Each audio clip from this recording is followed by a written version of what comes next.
Hello, I'm Dr. Stephen Hassan with another episode of the Influence Continuum.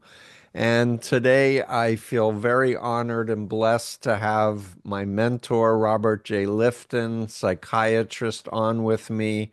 We're using Zoom because of technical reasons, but Dr. Lifton, I just want to hold up two of your more recent books, Losing Reality on Cults, Cultism, and the Mindset of the Political and Religious Zealotry, and Surviving Our Catastrophes, which was our last interview, Resilience and Renewal from Hiroshima to the COVID-19 pandemic, where you talk about survivors being such an important, playing such an important role in keeping people realizing we can be resilient. We can come back from all kinds of traumas and tragedies. And Exactly. we're doing this interview September 20th of 2024. Kamala Harris and Tim Walz is now running against Donald Trump and the MAGA crew. And I reached out to you and said, Dr. Lifton, can we talk? And do you have anything you would like to share with the public? I'd love to put it out. And you said, sure, let's do something. So here we are. Okay, well, I'm glad we are together. And let me start with a particular emphasis I've been having recently, and it has to do with the attraction of factual truth. The attraction of factual truth. Now, by factual truth, I don't mean just one's point of view or one's ideology or one's claim to religious truth. I mean the kind of factual truth that is expressed in this. I am a research psychiatrist. I have done studies of thought reform, Vietnam veterans, Nazi doctors, and the fanatical apocalyptic cult Om Shinrikyo. These are facts that can clearly be understood, and they are definitive. It's very hard to undermine them, although gurus of destructive cults, such as Shoko Asahara, Yep. Guru of Om Shinrikyo, try to include falsifying factual truths in their claim to omniscience. Yep. But there can also be a deguruizing process, a deguruizing process. And what I mean by that is at a certain point, it is possible for members of an apocalyptic cult to recognize, as they put it in Om Shinrikyo at a certain point, that Asahara was a foolish human being.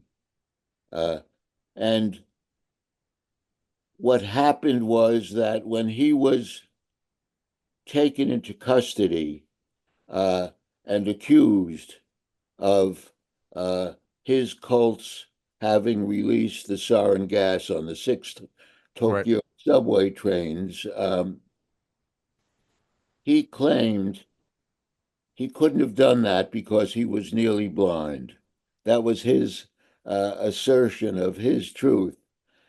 But it's also true that such gurus move in and out of psychosis and Mm. have difficulty sustaining regular relations with their disciples. They do succeed to a point by offering what are called mystical states, in which, as you know, the disciple merges with the guru. Uh, And I could uh, hear about these when I interviewed former Om Shinrikyo members. But when they saw him uh, in some ways acting submissively to his captors and chaotically, they could then deguruize him as a foolish human being bent on saving his own life. In the end, he was alone with his madness. And of course, he was executed. Uh, Now, there's a kind of parallel or a partial parallel with none other than Donald Trump and the Trumpists. Yep. There can be increasing realization broadly in the society that he is lying about factual matters. For instance, the situation in Ohio with the claim that uh, people are eating their pets, their dogs, and other animals can be clearly recognized as false on his part and uh, his uh, associate, his vice presidential choice, J.D. Vance. Uh, and they can be, in some degrees, recognized as falsifiers, really serial liars, Yep. uh, serial liars, contrasting with the efforts of the Kamala Harris Waltz campaign to be as truthful as possible. They too, of course, may exaggerate or leave out certain uh, issues where they're uncomfortable, but there is a core of truth from which they do emerge and express themselves. And it has to do with the situation in the United States now and the future vision of freedom which they put forward and back it up with details, details having to do, of course, with uh, the right to one's bodies and to really one's assertion of truth. In that sense, it's interesting that someone as extreme as Asahara can give us some understanding of a possible downfall and deguruization on the part of Trump and Trumpists. Yeah, so let me just say I agree with you 100%. I've read all of your books. I've read Destroying the World to Save It, your book about Shinrikyo and the sarin gas cult, applying your eight criteria, your eight sins of ideological totalism that was so instrumental in helping me get out of the Moonies Yeah, 48 years ago. I might add. And I have been saying over and over again to about the media pundits who say that people who are in the Trump cult are so irretrievable. They are so brainwashed, they will never leave. And I say, that's ridiculous. I've been doing this work for 48 years. I was a fanatic. I got out. People are leaving the MAGA cult. And the messaging should be what you were just indicating that, as with Shoko Asahara, he was a conspiracist too. You know, he was big into conspiracies. And he had a multi-billion-dollar cult, I would add, that had military people in it, officers in it. I think the youngest Japanese attorney was in that cult. But people left when the scales came from their eyes and they went, you know what? He's a liar. He's Yes, and what's interesting, absolutely, and what's interesting is that it isn't a matter of sitting down with them and convincing them. It's a matter of mm, demonstrating their falsehoods. At some point, there may be no talking to them, but if one demonstrates their falsehoods and people involved can recognize in that demonstration themselves having been in some way deceived, yep. they can take their step. When when you came to see me and I was helpful to your emergence, you already had doubts. Oh, Uh, the bubble had burst at the point that I met you, but I was a shamed, embarrassed college dropout ex-Moonie who didn't know what to do with my life. yes, well, so I could play a part. Once you had had some doubts, you were confused, but you were no longer absolutely solid in your unyielding belief for the Moonies. And what I could do was be a facilitator and uh, touch your life at a certain wonderfully transitional moment where you could emerge from a kind of immobilized cult member, blindly having blind allegiance to the leader, to a, powerful critic because of you could bring your experience to it and become what I came to call a witnessing professional. I Mm, encourage you to become a professional, and you did.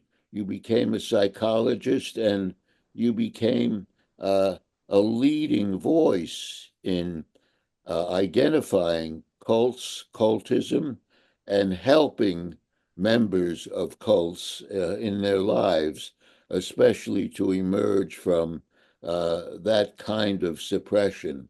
yep. So it was a wonderful coming together of the two of us at that moment in your life. Yeah, I said to you when I first called you, I said your book saved my life, and you said, which book? And then I said thought reform and the psychology of totalism, and you said that old book? Why? And for me, I was just wanting to try to understand what happened to me. And you were such an important force in, and this is what we've learned from Judith Herman and other experts in trauma, to listen to people's stories, believe them. Well, And you not only believe me, but you said, I just know this secondhand, but you've lived it. They did it to you and you did it to others. So you should study psychology and explain it to people like me. And I'm sitting on your sofa with a cast on my leg, looking at you and your wall of books, hardcover books from the ceiling to the floor. And I'm saying to myself, this Yale psychiatrist thinks I can teach something to him. It was like, oh my God. yeah. Well, in that sense, we can say you and I were both looking for a truth. Uh, and it didn't matter if we had a status or I was a teacher with some standing and you were a confused youngster at the time. You were searching for the truth, and we met each other. And in that, because you became such a prominent authority on everything to do with cultism, I entered into that process by means of your authority. That's a wonderful, it's a wonderful I feeling for did me too. proselytize your work, your book. I because people wanted to know, how did you get out of this thing? I was like, understanding Chinese communist brainwashing was the door for me. Because as a Moonie, I thought we are God, they're Satan. So when the ex-Moonies said, "Do you want to learn about Chinese communist brainwashing?" Yeah. And that created the door that I've been using ever since to say to people, don't attack the guru head on, the cult doctrine head on. Talk about another group or another context. And Chinese communist brainwashing works wonders with Trump MAGA people. This is what it is. Here are the So, criteria and ask questions. Like, tell me how it's not what you're experiencing now. yes, and the fact that Chinese thought reform, such a very different process in a different setting and culture, had direct relevance for cult members of East Asian and American cults, suggested the universality of the psychology of extremism. And in that sense, in our work, both of us are getting at something larger even than its immediate idea of its effect on that cult or cultism. It has to do with ideological totalism, which I've come to emphasize as a leitmotif in all of my work and is important to know, including looking at communism or fascism, any absolute behavior. And someone like Trump claims he's not an ideologue. He doesn't hold ideas that consistently to be able to be an ideologue, but he does claim ownership of reality, which is Right. a Solipsistic reality, you called yeah, it, right? yes, solipsistic reality because it only has to do with the self and what the self wants and needs. So that universalizing element has always been present and should not be lost in connection with both of our work. Yeah, exactly.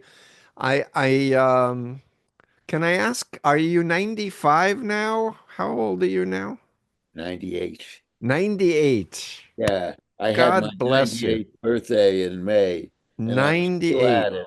Yeah, Good and for that you. this You- energy for new ideas helps keep me going, and the new ideas are important to that process. Yes, and I'm telling you, we need you. We need people to bring us back to reality. People are now taken over by cell phone mind Yes, control and AI yes, stuff. Can you talk about your thoughts about and also China's now using high tech, information control. yes. Well, I can't claim authority on AI, but I can say this. One thing I came to conclude in my work on thought reform and related matters is that the first principle of milieu control is not completely sustainable. Right. So that even, for instance, in the case of um, the Russian invasion of Ukraine, Mm. Putin controls or seeks to control reality completely in Russia, but he can't do that entirely successfully because troops come back, there are letters, there are exchanges, they hear about the falsification of Putin's claims Right. in all that. So milieu control is not feasible in any absolute sense. And that's a hopeful dimension. Uh, Yes. Sometimes it takes all too long. Uh, and when one speaks of the vulnerability of milieu control, there is at least some impulse toward self-expression individually and collectively that can be suppressed for a while, but not totally suppressed. And I consider that very much an avenue of hope, even in our present situation, and certainly in the forthcoming elections. Yep. Yeah, and I guess I'll also say there's a lot of Russians who have fled Russia, who are in other countries or in the US, and many of them use workarounds to get information inside of Russia because they don't have complete control over the internet. They have firewalls, but there are workarounds. Yes, so they contribute importantly to our understanding about what's going on in Russia, which is quite different from what Putin claims. Yeah, Of course, there's a close parallel between Putin and Trump. And one observer, Tom Snyder from Yale, claims that a lot of the influence went in the other direction. It isn't that Trump so much influenced Putin, but it may be the reverse, in which Putin's claim to reality and inclination to make up factual, so-called factual right. reality, uh, move from him in the direction of Trump. In any case, there's a kind of exchange in that process, uh, which is important to look at. Yeah, I've interviewed a former KGB official who said that they recruited Trump as an asset decades ago, and he seems to be a legitimate expert on being a former official of the KGB. And I've heard from other reputable sources that the Russian connection is very obvious. Yes, absolutely. Again, a kind of a universalization of this sort of work, and this is another idea. But Putin has well. I've also been interested in the situation in Israel. And Mm, as a Jew, of course, I have a particular interest there. But I think it's very important to recognize that Netanyahu, as leader of Israel, has become not only fanatical, but something relating to a madman who's willing to take down the world because of Israel's aggressiveness and often murderousness in policy, uh, in the name of his staying in power, in service of his staying yeah. in power. Uh, and that's a really, it's a real problem for the uh, Harris Waltz ticket to uh, apply radical pressure on Yes. Netanyahu. And the only way to do that is to take away military possibility and military equipment. And that takes a lot of energy and, how shall I say, considerable, uh, considerable courage to do in American life. But I think it has to be done. Yeah.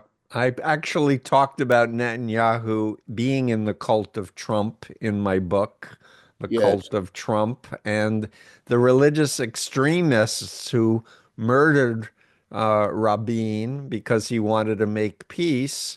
They're now politicians, and they're that extremist settlement, push is what's keeping Netanyahu in power. yes. So. And the motivation of that uh, uh, assassin was that Rabin, in giving away Jewish territory, was delaying the coming of the Messiah. You're right. So one can see the fanaticism in that assassination, which was deeply tragic for Israel and for the world, because Rabin was attempting to bridge the gap in some ways. and Yes. uh, with humane approaches, or recognizing that there were survivals of great significance for both the Arabs and the Jews. Sure. Uh, the Arabs having lost their homes and often lost their lives in the early stages, and the Jews, of course, in the Holocaust. And Rabin showed great courage in that recognition, but unfortunately, terribly, tragically, was that assassination. Yeah. So we could talk for a while on the subject, but I do want to state categorically that Hamas is a terrorist organization funded by Iran. They knowingly invaded, killed, kidnapped, knowing that there would be tragic consequences to the Palestinian people, and they didn't care. They wanted to use the Palestinian civilians as hostages themselves in order to gain world public opinion against Jews and Israel. And a lot of people are being radicalized on American campuses by Hamas wanting to wipe away Israel.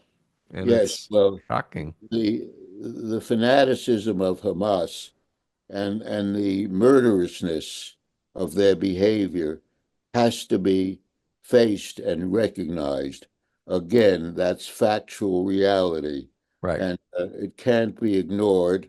It's another form of extremism, and we harm ourselves if we fail to recognize that form of murderousness.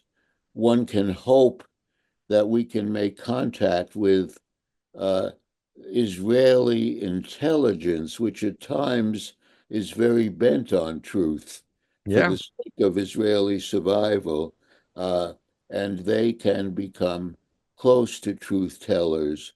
But we never gain anything by denying truths about fanaticism Yeah. and murderousness. So true. So I don't want to keep you too much longer at age 98, but I want to just circle back to American polarization. And if you have thoughts or feelings about what can be done to decrease this all or nothing, black and white, us versus them psychology that seems to be pervasive. Uh, in general, I mean, there's no simple answer to that, but in general terms, I'm against sitting in a room with fanatical opponents and arguing with them. Sure. That doesn't work. Right. What one has to do is uh, bring about changes through demonstration. Uh, are you demonstrating actual gains in the lives of people? Are you demonstrating how Trump followers have been deceived Hmm. by what he promises them? Because he promises, uh, he's very skillful uh, at finding grievances, but Hmm. he makes up ideas of what he's going to do for them, whether it's about health care or any kind of public assistance that are false. And there is an increasing recognition.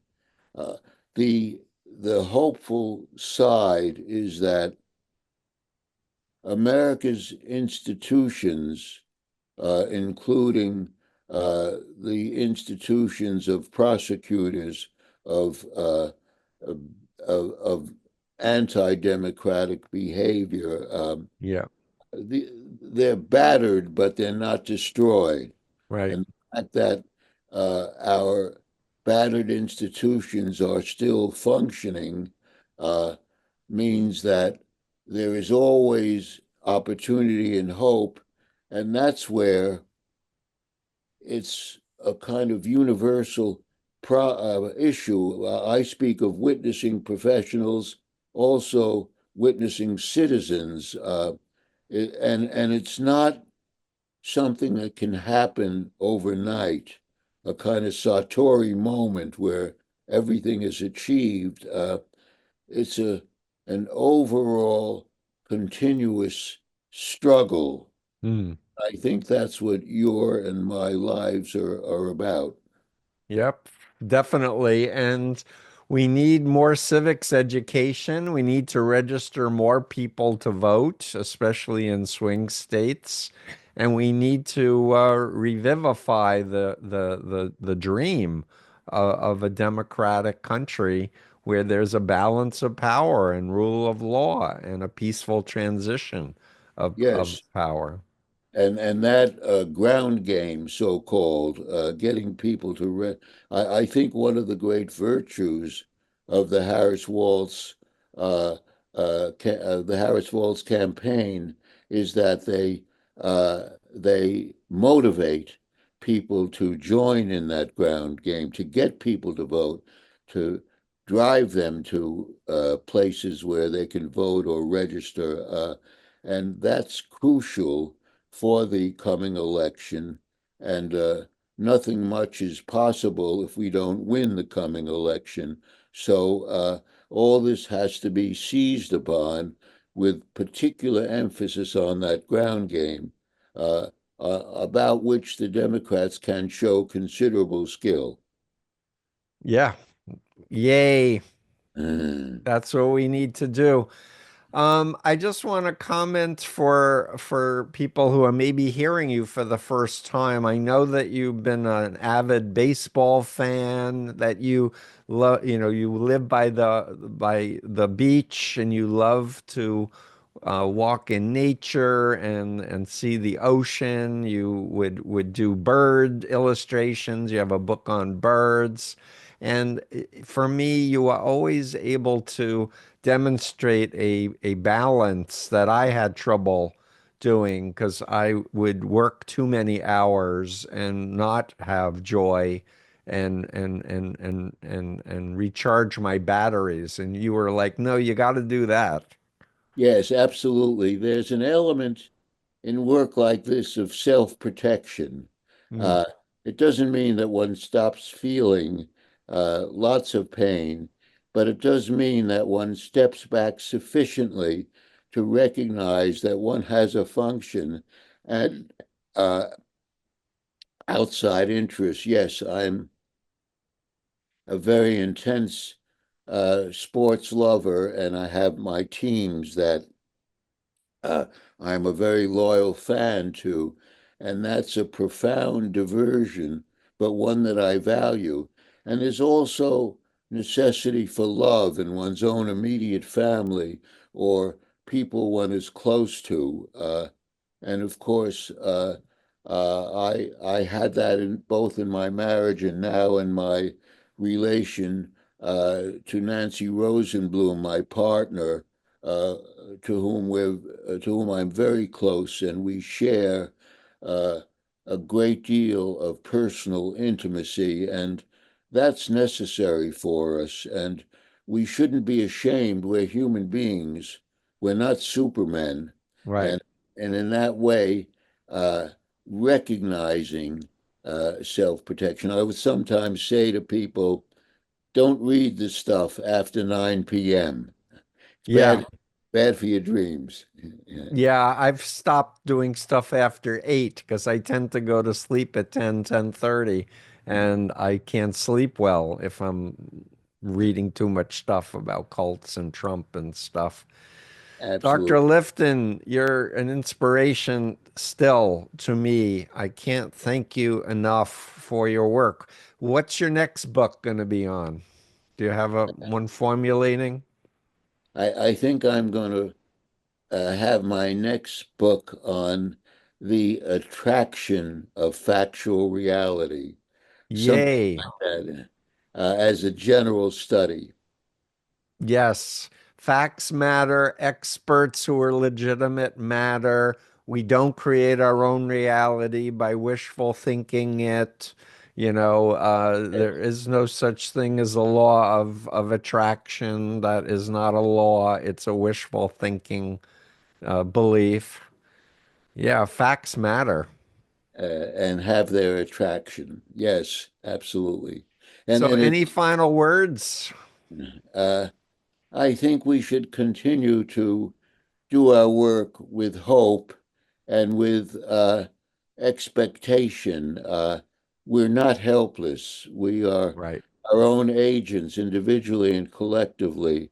And it's we human beings that can bring about this kind of change. Yay, Dr. Lifton. Okay. Thank you again so much. And we'll do it again. Okay, we shall. And thank you very much, Steve, My, both for all that you're doing and for this interview. yeah, my honor. Thank you.